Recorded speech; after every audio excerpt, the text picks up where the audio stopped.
दरअसल आज यहाँ हमारी आज़ाद कॉलोनी नज़दीक ISBT देहरादून में एक गिरोह है जो लोगों को कन्वर्टेड करता है और एक नया मज़हब शुरू किया है, शकीली मज़हब।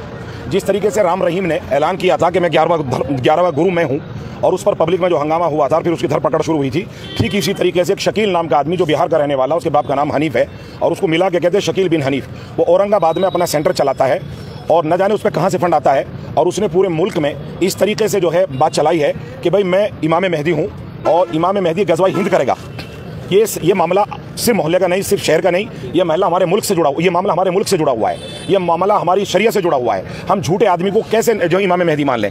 इसमें बाज़ वकील या बाज़ पुलिस वालों को बिल्कुल लाबलद हैं जो जानते भी नहीं है कि डेफिनेशन क्या है, शकीलियत क्या है, इसका नतीजा क्या है और क्या मसाइल इसके पीछे छुपे हुए हैं। ये हमारे मुल्क की सेफ्टी सिक्योरिटी का भी मसला है और ये हमारी शरीयत और कुरान का भी मसला है। मुसलमान इसको लेकर तकरीबन 1 साल से इनके पीछा ताक़ुब कर रहे हैं, लेकिन न जाने इनको किसकी शय हासिल है। ये पूरे शहर में इस तरीके से अलग अलग लोगों को बैत लेते हैं और जब आदमी इनके हाथ पर बैत ले लेता है, मौत पर बैत, और वो कहता है कि हाँ मैंने शकील बिन हनीफ को इमाम मेहदी मान लिया, तो फिर उसको ये फंड देते हैं और उसे अपना आदमी मान करके ये उसको अपने साथ साथ रखते हैं, प्रोडक्शन देते हैं, पैसा देते हैं, घर देते हैं और उसको इस तरह से जो है लुभाते हैं कि तू जिस तरीके से मोहम्मद रसूलुल्लाह के शिष्य सहाबी थे कि तुम भी इसी तरीके से स्वर्ग में जाओगे और जितना भी तुम सताए जाओगे उतना ही तुम्हारे अजर मिलेगा, यानी तुम्हें स्वर्ग मिलेगी। इस तरीके से लोगों को अपनी आइडेंटिटी छुपा करके, जबकि ये मुसलमान नहीं है, मुसलमान जैसे नाम है, मुसलमान जैसे चेहरे हैं, आइडेंटिटी छुपा करके मुसलमानों के घरों को बर्बाद कर रहे हैं, छोटे छोटे स्कूल के बच्चों को टारगेट कर रहे हैं और उनको इस बात पर बैत लेने पर मजबूर कर रहे हैं कि तुम शकील बिन हनीफ को ईसा मसीह मान लो,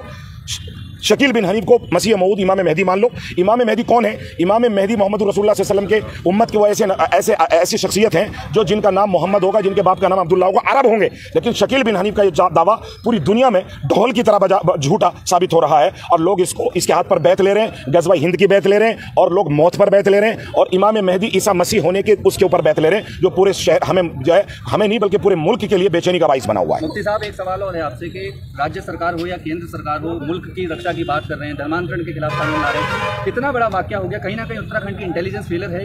बिल्कुल, ये 6 महीने से तकरीबन जो है 1 साल से ये मामले कर रहे हैं। इसमें मकबूल कुरैशी, इसमें सलीम कुरैशी, ऐसे पहली सफ के नमाजी जो दीनदार लोग थे उनको इन्होंने उचक लिया है। और अगर ये गिरोह बढ़ गया, याद रखना, हमने अधिकारियों के इल्म में डाल दिया एज ए जिम्मेदार होने के नाते हमारा कर्तव्य था कि हम बताएं, हमने बताया।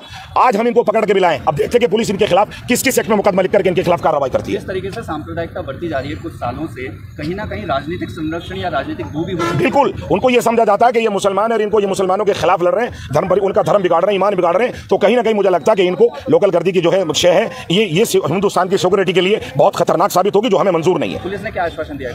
पुलिस को तो अभी यही नहीं पता कि इस पर एक्ट क्या लगेगा, धर्म परिवर्तन पर एक्ट क्या लगेगा, चूंकि IPC की धाराएं बदल गई हैं, ताज़ीरात हिंद को तब्दील कर दिया गया है। अब तो यही नहीं समझ पा रहे, अभी तो 170 यानी 151 में इतने हल्के मामले में पुलिस लेकर के इसको मजिस्ट्रेट के सामने पेश करेगी, जो मजिस्ट्रेट साथ के साथ इनको बेल दे देगा।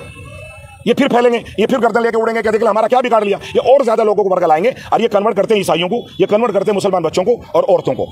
मुफ्ती साहब, आपकी तरफ से क्या एक्शन आने वाला है जो इन लोगों को शेयर दे रहे हैं? देखिए, अगर हम लोग नशे के खिलाफ लड़ते हैं इसी तरीके से, उससे ज्यादा जरूरी है हमारे मुल्क की सिक्योरिटी और हमारे कुरान पर यह हमला है। अगर पुलिस पर इनको सही धाराओं में बंद नहीं करती तो हम फिर इसके खिलाफ आंदोलन लेकर बाहर निकल जाएंगे।